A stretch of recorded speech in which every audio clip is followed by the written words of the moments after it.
Doctor വന്ദനാദാസിൻ്റെ കൊലക്കേസ് പ്രതി കുറ്റക്കാരനെന്ന് കോടതി ഇന്നലെ കണ്ടെത്തി. കേരളത്തിൽ നടുക്കിയ ഒരു സംഭവം തന്നെയായിരുന്നു ഡോക്ടർ വന്ദനാദാസിൻ്റെ കൊലപാതകം.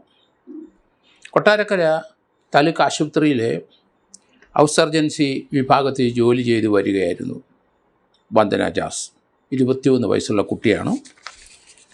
അത് കോട്ടയം മുട്ടുചിറ കാളിപ്പറമ്പ് കേച്ചി മോഹൻദാസിൻ്റെയും ഭാര്യ വസന്തകുമാരിയുടെയും ഏക മകളാണ് ഡോക്ടർ വന്ദന. മാതാപിതാക്കൾ ആ കൊച്ചിനെ പൊന്നുപോലെ നോക്കി വളർത്തി പഠിപ്പിച്ച് നല്ല പഠിക്കാൻ മിടുക്കിയായ ആ കുട്ടി MBBS ഡോക്ടറായി. അതിനുശേഷം കൊട്ടാരക്കര താലൂക്ക് ആശുപത്രിയിൽ അതിലെ ഔസർജൻസി കംപ്ലീറ്റ് ചെയ്യാൻ വേണ്ടിയിട്ട് ജോലി ചെയ്യുന്നു. വെളുപ്പം കാലത്താണ് ആ ഹോസ്പിറ്റലിലെ പോലീസ് കൊല്ലം നെടുമ്പന LP സ്കൂളിലെ അധ്യാപകൻ 44 വയസ്സുള്ള സന്ദീപിനെ പിടിച്ചുകൊണ്ട് വരുന്നത്. അയാളെ മെഡിക്കൽ പരിശോധനയ്ക്ക് കൊണ്ടുവന്നതാണ്. അയാൾ ആശുപത്രിയിലേക്ക് വരുമ്പോൾ വയലൻ്റായിരുന്നു. അയാളെ പോലീസ് പരിശോധനയ്ക്കായി ആ ടേബിളിൽ കിടത്തി പോലീസ് മാറി നിന്നു. ഈ സമയം അയാൾ വയലൻ്റായി.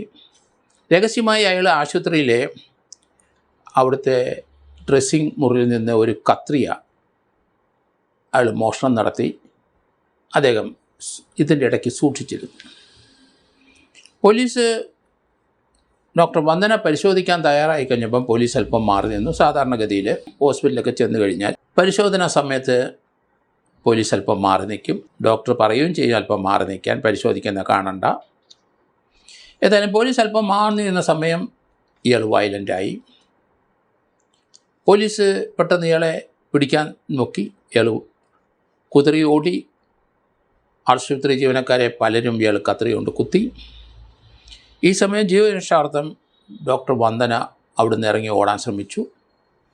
ആ കുട്ടിയെ പിടിച്ചു വച്ച് അയാൾ 26 തവണ ആ കുട്ടിയുടെ നെഞ്ചത്തും മുഖത്തും മാറി മാറി കുത്തി. ആ കുട്ടിയെ കൊലപ്പെടുത്തിയ അയാൾ 21 വയസ്സുള്ള കൊച്ചുകുട്ടിയാണ്. 44 വയസ്സുള്ള ഒരുത്തനാണ് അധ്യാപകൻ എന്ന് പറയുന്ന കൊല്ലം നെടുമ്പന സ്കൂളിലെ വെളിയം ചെറുകരക്കോണം സ്വദേശി സന്ദീപ്. ഇയാൾ ഒരു ക്രിമിനലാണ്.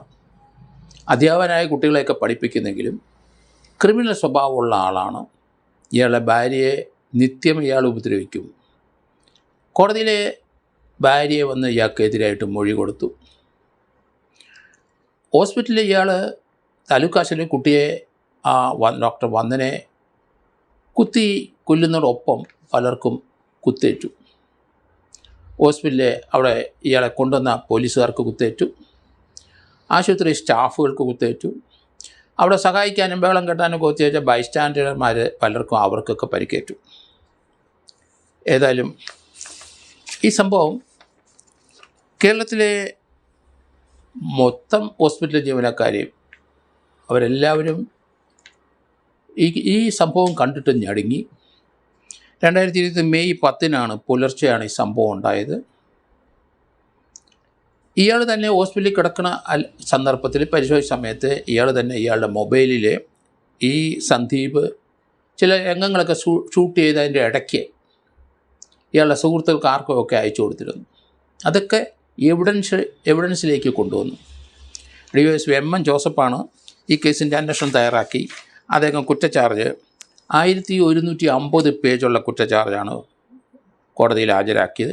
കൊല്ലം അഡീഷണൽ സെഷൻസ് കോടതിയിൽ ജഡ്ജ് PM വിനോദിൻ്റെ ബെഞ്ചിലായിരുന്നു ഇതിൻ്റെ ട്രയൽ നടന്നത്. 1150 പേജ് കുറ്റപത്രം തന്നെ ഉണ്ടായിരുന്നു. 200 രേഖകളുണ്ടായിരുന്നു, അനുബന്ധ രേഖകളും വേറെ. 110 തൊണ്ടിമുതലുകൾ ഹാജരാക്കി പോലീസ്. ഏതായാലും വളരെ കൃത്യമായി 83-ാം ദിവസം പോലീസ് കുറ്റച്ചാർജ് കൊടുത്തു. അതുകൊണ്ട് ഈ അധ്യാപകന് സന്ദീപിന് ജാമ്യത്തിൽ പോകാൻ കഴിഞ്ഞില്ല. കേസിൻ്റെ വിചാരണയ്ക്ക് പല സാങ്കേതിക പ്രശ്നങ്ങൾ ഇയാൾ ഉണ്ടാക്കിക്കൊണ്ടിരുന്നു. പല സന്ദർഭത്തിൽ ഇയാൾക്ക് വേണ്ടി വക്കീൽ ഹാജരായില്ല. അങ്ങനെയൊക്കെ പല പ്രശ്നങ്ങളുണ്ടായി. ഹൈക്കോടതിയുടെ ഇടപെടലൊക്കെ ഉണ്ടായി. അതിനുശേഷം 83 ദിവസം കുറ്റച്ചാർജ് കൊടുത്തെങ്കിലും ട്രയൽ കൃത്യമായി കൊല്ലം അഡീഷണൽ സെഷൻസ് കോടതി നടന്നു. ഇന്നലെ ഇയാൾ കുറ്റക്കാരനായിട്ട് കോടതി കണ്ടു. കൃത്യമായ ഉദ്ദേശത്തോടും തയ്യാറെടുപ്പോടും കൂടിയാണ് ഈ അധ്യാപകനെ വന്ദനയെ കൊലപ്പെടുത്തിയതെന്ന് പ്രോസിക്യൂട്ടർ പ്രതാപ്ജി പടിക്കൽ കോടതിയിൽ ബോധ്യപ്പെടുത്തി. ഇയാൾ ഒരു ക്രിമിനലാണ്. അത് തന്നെ ഇയാൾ അബദ്ധത്തിലുണ്ടായൊരു സംഭവമല്ല. മനഃപൂർവ്വം ആ കുട്ടിയെ കൊല്ലുകയും അതോടൊപ്പം തന്നെ ആശുപത്രിയിലെ ആ കുട്ടിയെ രക്ഷപ്പെടുത്താനും മറ്റും വന്ന പല ആൾക്കാരെയും കുത്തുകയൊക്കെ ചെയ്തു. ഇയാളെ വീടിൻ്റെ മുമ്പിൽ നിന്നാണ് പിടിച്ചുകൊണ്ട് വന്നത്. നാട്ടുകാർ പറഞ്ഞ് അവിടെ കിടന്ന് വയലൻ്റ് ആയപ്പോൾ ഇയാളെ പിടിച്ചുകൊണ്ട് വന്നു. ഇയാൾ ഡ്രഗ്സ് അടിക്കുന്ന ആളായിരിക്കാം, അതുകൊണ്ടായിരിക്കും ഇങ്ങനെ വയലൻസ് കാണിച്ച്. പ്രതി സന്ദീപ് കുറ്റവാസനയുള്ള ഒരാളാണ്. വന്ദനയെ ബലമായി കുത്തുകയായിരുന്നു അയാൾ ചെയ്തത്. അത് വളരെ മാരകമായി 26 കുത്തുകളാണ് ആ കുട്ടിയുടെ ദേഹത്തുണ്ടായിരുന്നത്. ഇത് ഇയാൾക്ക് കുറ്റവാസന ചെയ്യാനുള്ള പ്രവണത കൂടുതലാണ്. പല സന്ദർഭത്തിലും 1-2 പ്രാവശ്യമല്ല, കല്യാണം കഴിച്ച ഭാര്യ തന്നെ അദ്ദേഹത്തിനെതിരായി കോടതിയിൽ വന്ന് മൊഴി പറഞ്ഞു. ആശുപത്രി ജീവനക്കാരും അതുപോലെ എല്ലാവരും വന്ന് കൃത്യമായ മൊഴി കോടതിയിൽ രേഖപ്പെടുത്തി. ഇയാൾ ഒരു മാനസിക രോഗിയാണെന്നുള്ള പ്രതിഭാഗത്തിൻ്റെ വാദഗതികൾ കോടതി അംഗീകരിച്ചില്ല. കാരണം ഇയാൾ പല സന്ദർഭത്തിലും ഇയാൾ വയലൻ്റ് ആകുന്ന പല എവിഡൻസുകളും കോടതിയിൽ ഹാജരാക്കിയിട്ടുണ്ട്. ഇയാൾ ഒരു ബോൺ ക്രിമിനലാണ് എന്നാണ് അതിനർത്ഥം. അങ്ങനെയുള്ള ഒരാൾക്ക് എന്താണ് ഇനി നാളെ ശിക്ഷ കോടതി കൊടുക്കുന്നത്? കാരണം ഇത് റെയർ കേസിൽ പെടുന്നു ഒരു കുറ്റകൃത്യം തന്നെ എന്നെനിക്ക് തോന്നുന്നു. അതുകൊണ്ട് ഇയാൾക്ക് നാളെ തീർച്ചയായിട്ടും ഒരു ക്യാപിറ്റൽ പണിഷ്മെൻറ്റ് കൊടുക്കാനുള്ള എല്ലാ സാധ്യതയുണ്ട്. ഇതുപോലുള്ള ക്രിമിനൽസ് ഇനി സമൂഹത്തിൽ വെച്ചുകൊണ്ടിരിക്കുന്നത് നല്ലതല്ല. കാരണം ഇതേ രീതിയിലുള്ള അക്രമം ഉണ്ടാവും.